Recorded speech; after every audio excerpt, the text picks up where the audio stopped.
a special series of one-on-one on Plus TV Africa as we chat with young CEOs. My name is Elsie Godwin. As much as they say running a business in Nigeria is extremely difficult and not for the faint-hearted, there are countless individuals making a difference in their chosen fields and changing the status quo. Our first conversation is with a man who studied metallurgical and material engineering from the University of Lagos, Nigeria. He's the founder, managing director, and chief executive officer of the Betensured Group. He developed the Betensured Sports Prediction Service in March 2015 as a free betting tips blog.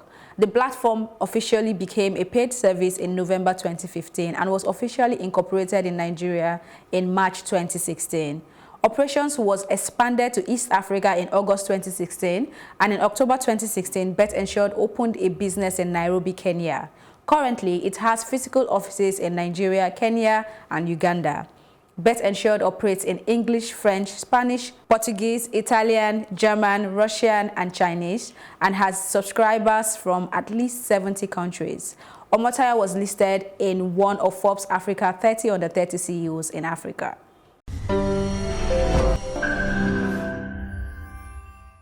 Thank you for your time, Adeniyi. All right, so what influenced your decision to start Betensured? Okay, it all started in 2015. Sometime in 2015, I was like a normal student. I just finished school. I was a bit idle, and I decided to, I was looking for a job. So I got a job in a couple of, just few companies. 25,000 naira. So the main thing about it was So they were going to pay you 25,000 per as month. a graduate? Yes, as a graduate. So, okay. And then I was coming. Funny enough, I got a job in Lekki, and I was living on the mainland in K2. So I had to come every day. I had a car, which was provided to me by my mom. I had a car, so I had to come all the way from K2 to Lekki every day, Monday to Saturday, and still pay toll gates for the car, which would cost about 13,000 naira per month, per week. Mm-hmm. Wow. So I was actually literally paying my company back for even paying them to be there. You understand? So I was just doing it because I was idle waiting for NYC. And then one of those days, I just realized that because I used to bet, I realized. So that was basically a graduate intern salary? Yes, not the main. Okay. Not the main thing. Right. But we were hoping that maybe during the NYC, they're going to increase and all these promises. Mm-hmm. So I realized that around that time that the betting sites were. Most prediction websites, first of all, were very, very sophisticated for the night for us, because betting sites are tailored in the way for all this. Like you understand what prediction websites are. Prediction websites are where people check predictions or check statistics so that they can bet on betting sites, just as Bet Niger and all that. So the prediction website, because you want to place a bet, you don't want to lose, so you have to check the prediction website. So I realized the prediction websites were a bit too sophisticated for the average man. So it means that an average person was probably going to bet blindly or bet on guesses. People that, like us, that even went to school, it takes a lot of analytics from our side for us to be able to understand exactly what these prediction websites are saying and make our decision. So I saw that Nigerian betting sites, so that's the Bet Niger, the Mary Bet Satan, were advertising on this platforms. Yes, on these prediction websites foreign, and they were paying top dollar for it. And from what I could see, it wasn't necessarily, we weren't so sure that the Nigerian market, which was your target market, which was people that are betting the grassroots, were actually using these prediction websites, but they were still taking the chance because there was probably no Nigerian prediction websites. Okay, I would like you to touch on the difference between the prediction websites and then the betting platforms themselves. But before we get to that, I also want to understand the difference between gambling and betting. So the thing is, you won't say gambling and betting. Gambling and betting is the same thing. Yeah, the difference. It's the same thing. I'll say the same thing. Okay. Betting, what we do is not, we won't call it betting. It's just, unfortunately, there's no word or there's no term for what we do yet officially. But I'll take it that I'll say it's called sports broking, more like a stockbroker. Oh. So what we do is, for example, for a stockbroker goes to school, learns all the whatnots and what ifs, and comes and tells you sort of English for you to place, in quotes, bets on stocks.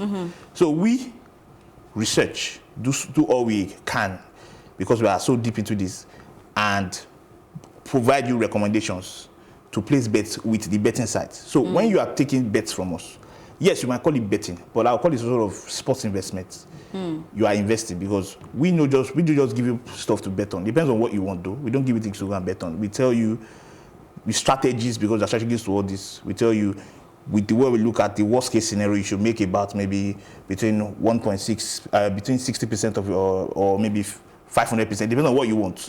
So we give you recommendations of what to bet on. Okay. So that in the long run, you are making profit. So the only way we are able to be credible is when the customer makes profit from betting. So I won't say it's betting in that case. So gambling and betting are the same thing. If you go and bet on your own, that's betting. Using Betensured recommendations, I won't call it betting. I call it sort of investment. And you see, we have been able to, over maybe 3-4 years that we've been in existence, we've been able to touch millions of people. We have millions of subscribers, and they are seeing value for their money. So let's come back to Betensured. Yeah. That's a prediction platform. Prediction platform. The platform you decided to create when you realized the ones we had at the time were too sophisticated for the Nigerian markets. Yes. At least that was where you started from before you expanded to Uganda and Kenya. Yes. So doing your NYSC, because that was when you started developing this platform, what were you intending to achieve at the time? Because I know right now you are everywhere. That was not the plan, right? The plan was to make money. The initial plan was to have fun, basically. The plan was to solve my hobby. It was like, I can do this thing. And I realized that there's a deficit in the market. I can do this thing for free. What motivated me to actually go all out to start this in the first instance, because the truth is that we did this for about 8 months without making a dime. It was for free. So what made me do this was I realized that these betting sites, Nigerian betting sites, were advertising on abroad betting sites, paying top dollar. So I felt, because at that time, Ikeji was the in thing. I mean, she was making money from blogs and all that, from advertisements. So I felt like if betting sites would actually want to patronize a Nigerian betting site that has Nigerian customers that they are targeting, other than the Merry Bets, or other than the other betting sites or prediction websites abroad. So I decided to develop that just for advertisement purpose.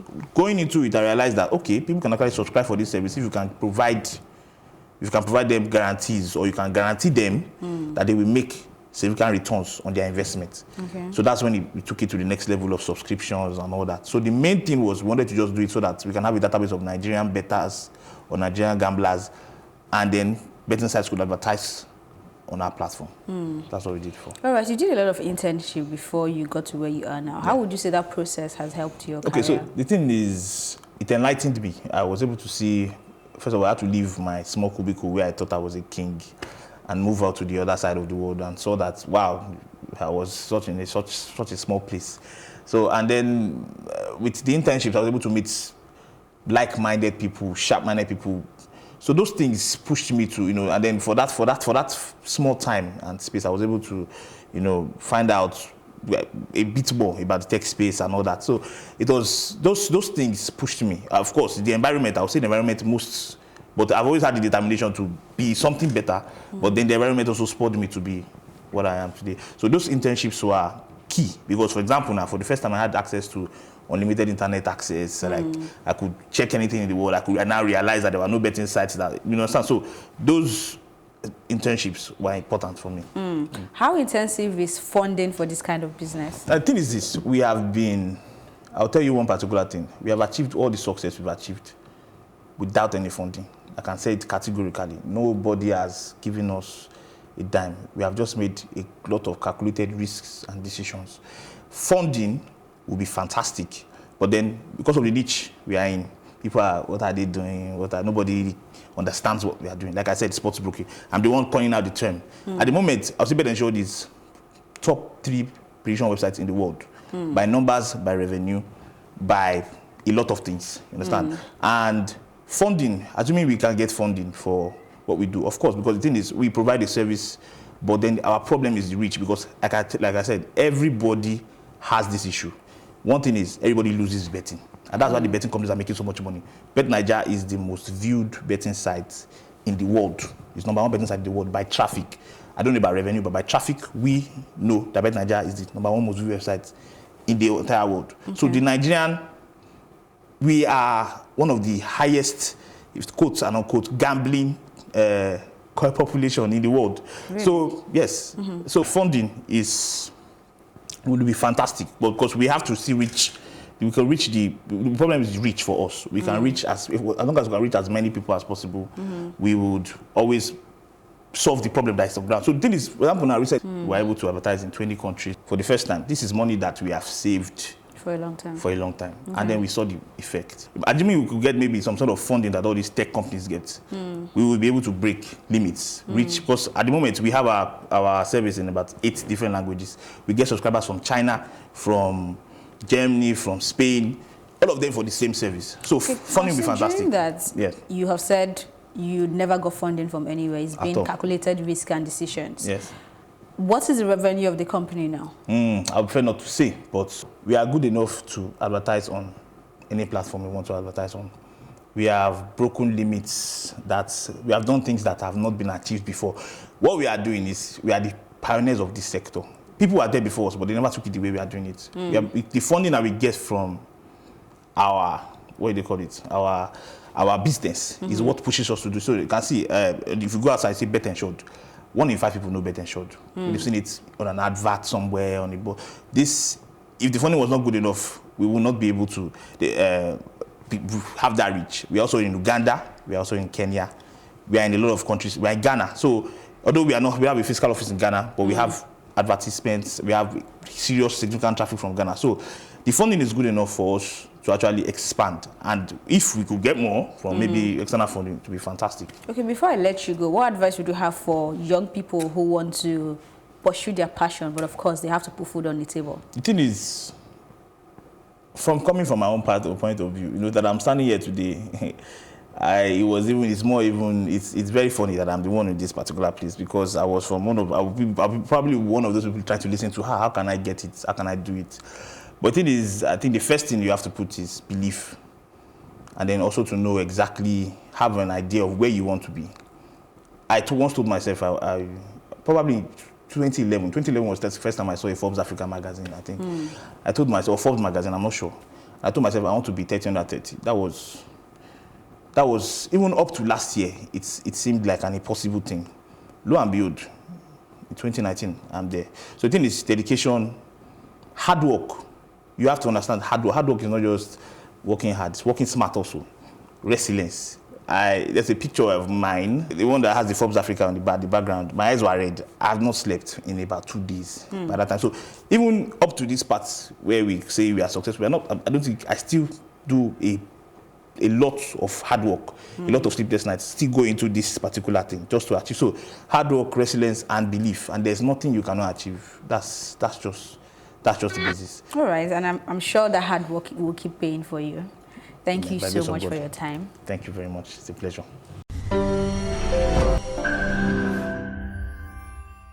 Welcome back. Our next conversation is with a man who has been dubbed the new face of flexible real estate solutions in Nigeria. Nola Adetola is the founder and chief executive officer of Veritasi Homes Limited. He obtained his first degree in chemical engineering from Obafemi Awolowo University. As a strong believer in continuous learning, he has many capacity development courses, including strategic management and leadership courses at the London Metropolitan University and finance and management courses at the London School of Business and Finance. He is also the founder and CEO of Nola Travels. He has a vision to raise at least 200 successful African entrepreneurs who will in turn create employment by 2020. He was listed in the Forbes Africa 30 under 30 class of 2019.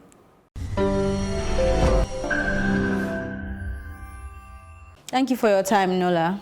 Thank you. All right, so you are into real estate. What led to that decision?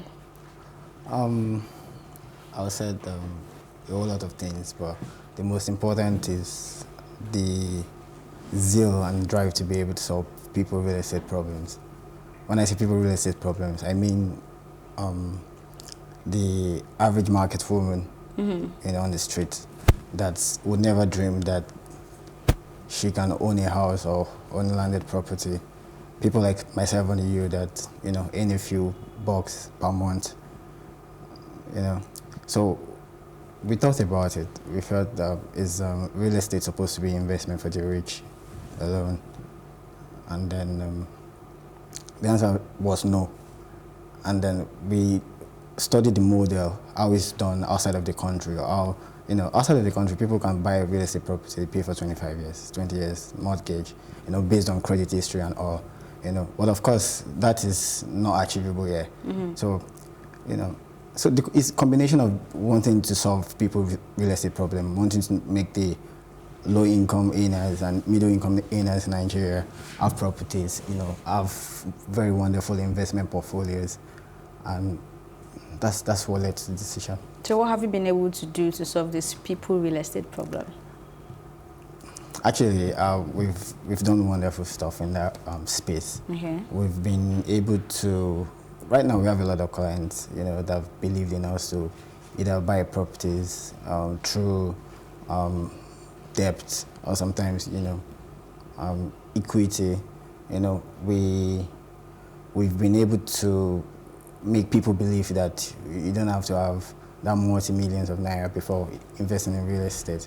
So we have clients that are just middle income earners, we have bankers, we have people through all work space in life. What we have done is we've created genuine properties. We launched genuine properties, we created good payment plan for people to pay, and then we've been able to help them approach the bank, the market bank, and say, okay, listen, we can give these people property if you pay for them, and then they pay you back. So we've been able to, we are still solving the problem actually, but we've been able to do that, So people, a lot of people now, Nigerians have real estate through us, and then they didn't break the bank. Before, if you're a civil servant, you have to steal before buying properties, actually. But now civil servants can, approach the government or approach the bank and say, oh, listen, this is Veritasi, we are trying to buy something from them. We are trying to have some partnership with some finance institution. I don't want to mention names now, that can give these people the property while they pay them back in bits. So we've structured different models that is making the problem easy to solve. From what you said, or if I'm getting you correctly, you've mentioned that you partner with mortgage banks to make this possible. So is this a function of, is this still a function of what this person is earning, or the fact that it can now be spread across a very long period of time? So what we are trying to do is, we are trying to make normal people have real estate investment, one, and two, trying to make them landlords, So we have tailor-made package for different people. Okay. The one we are coming up with next is housing and land. We are selling it as a unit, as bulk.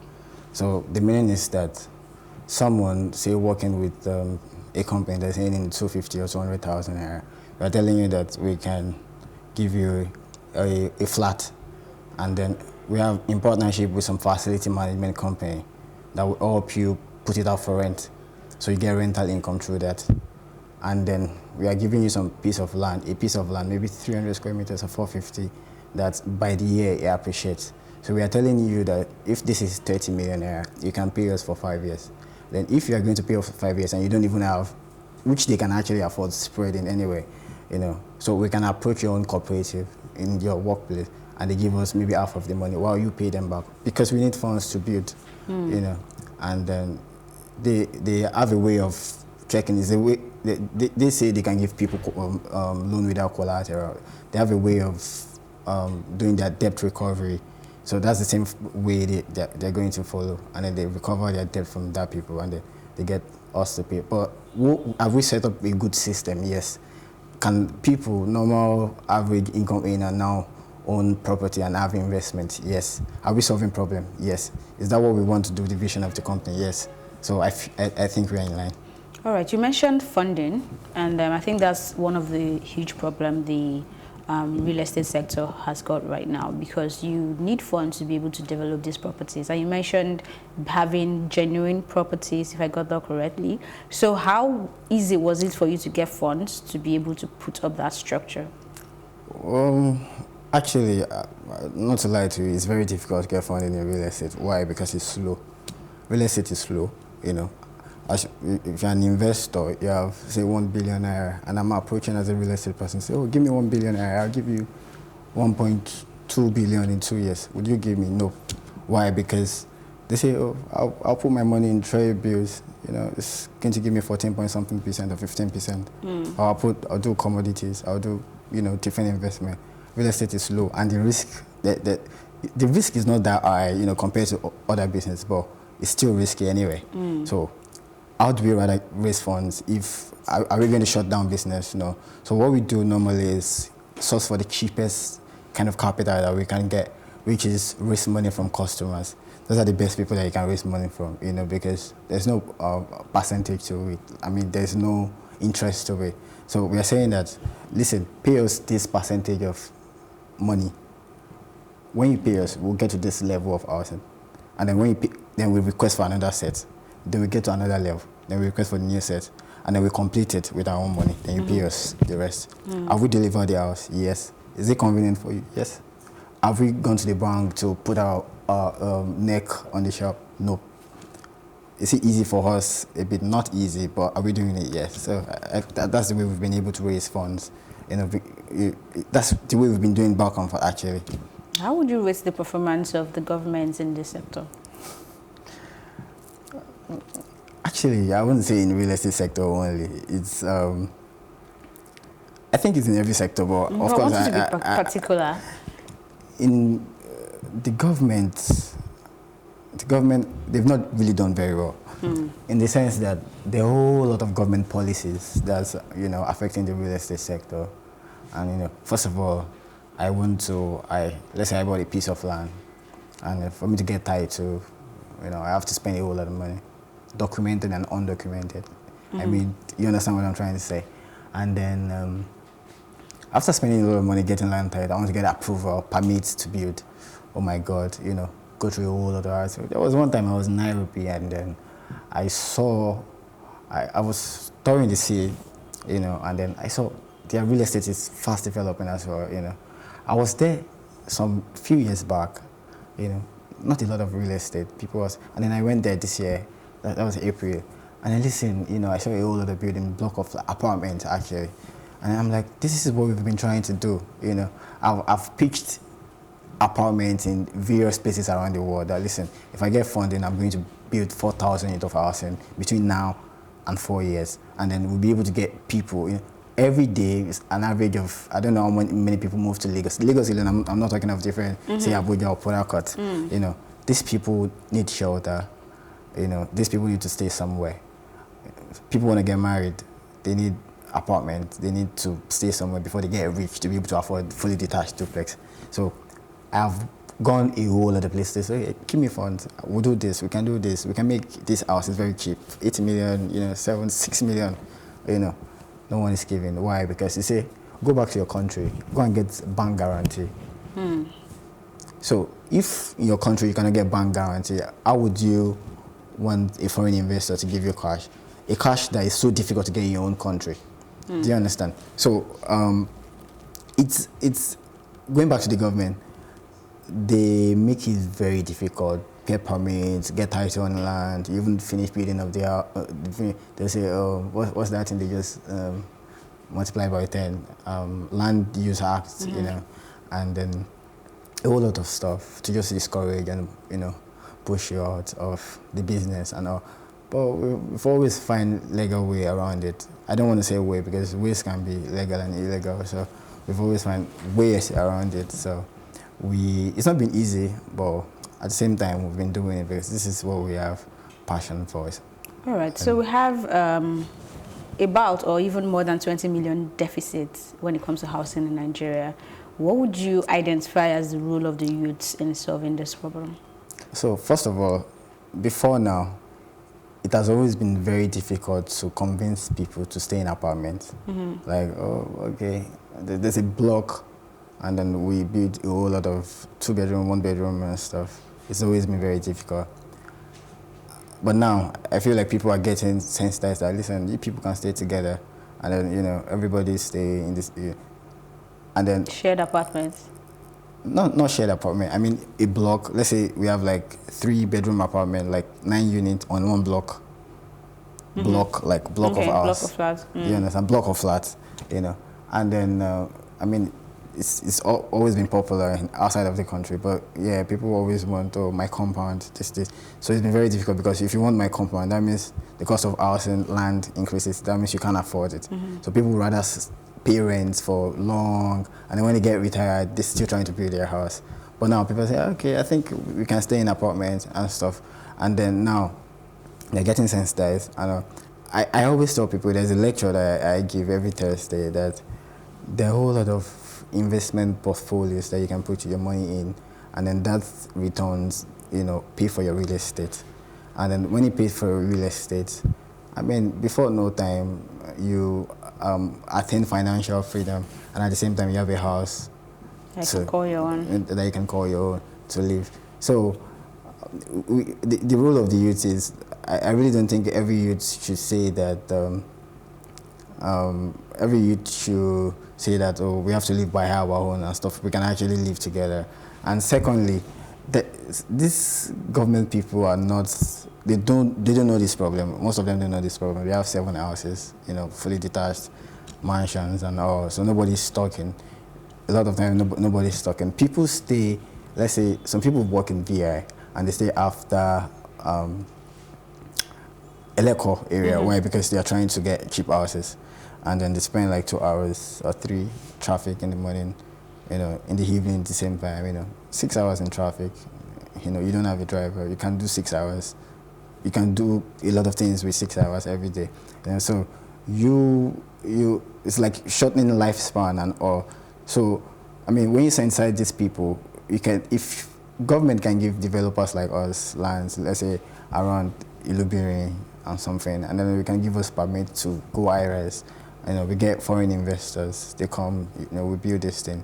People, imagine we erect 80 2-bedroom apartments in Ilubiri. Do you know how many problems would have solved? You know, yeah, a lot of true. people staying in that area, or, you know.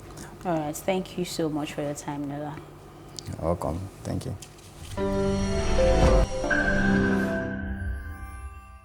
That's all we can take on this episode. My name is Elsie Godwin. Stay tuned to Plus TV Africa for more interesting conversations. And don't forget to subscribe to our YouTube channel at Plus TV Africa. And do follow us on Twitter, Instagram, and Facebook at Plus TV Africa. Thank you for watching.